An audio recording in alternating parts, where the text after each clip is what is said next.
Good evening to you.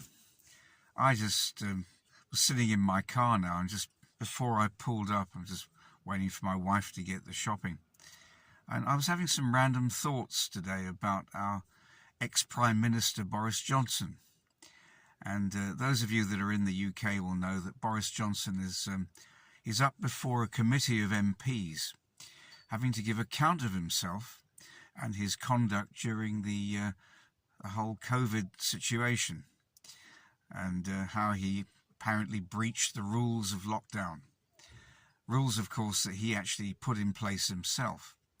And an interesting thought crossed my mind that today, the 23rd of March, is actually 3 years to the day that Boris Johnson actually faced the nation and gave us the rules that we should abide by, that he actually broke himself.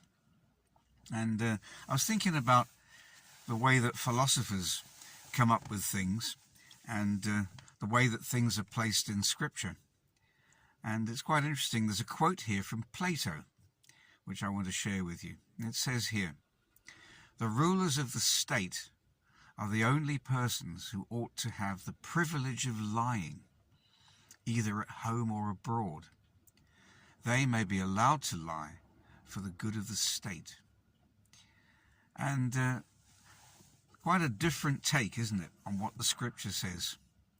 If we look at Proverbs, it says here in Proverbs 12:22, "Lying lips are an abomination to the Lord, but those who act faithfully are his delight."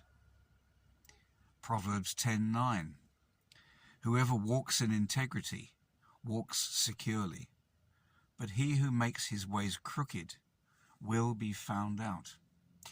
And the newspapers have been, I suppose you can put it in a way like joking around about Boris Johnson, because Boris Johnson is one of these people who is able, quite carefully and cunningly and quite skillfully, to put himself over in a certain kind of a way, using his charismatic personality, shall we say, in being able to get out of all sorts of scrapes.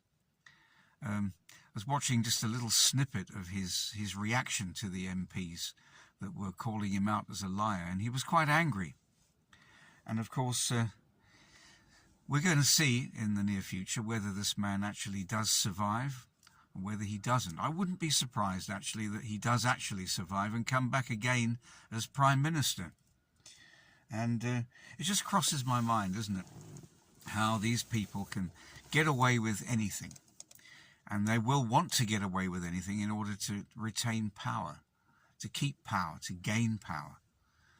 And so we'll see in the near future. But it's an interesting thought, isn't it, that today to the day is the day that Boris Johnson is facing MPs, and at the same time about the laws that he made exactly 3 years ago. And I think that that's significant in the eyes of God.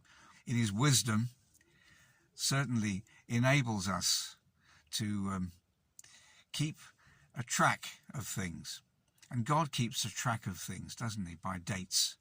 And dates are important to God. And I think it's no coincidence that today to the day is the day that Boris Johnson has to give account for all the lies that he's told over the last 3 years, and how he's lied to this nation in many respects. And I haven't got time to go into it now, but we all know what's happened over the whole significant situation with COVID, and how many people have suffered under the hands of this lying government. So I just thought I'd bring that to your attention this evening, and let's see how far it goes.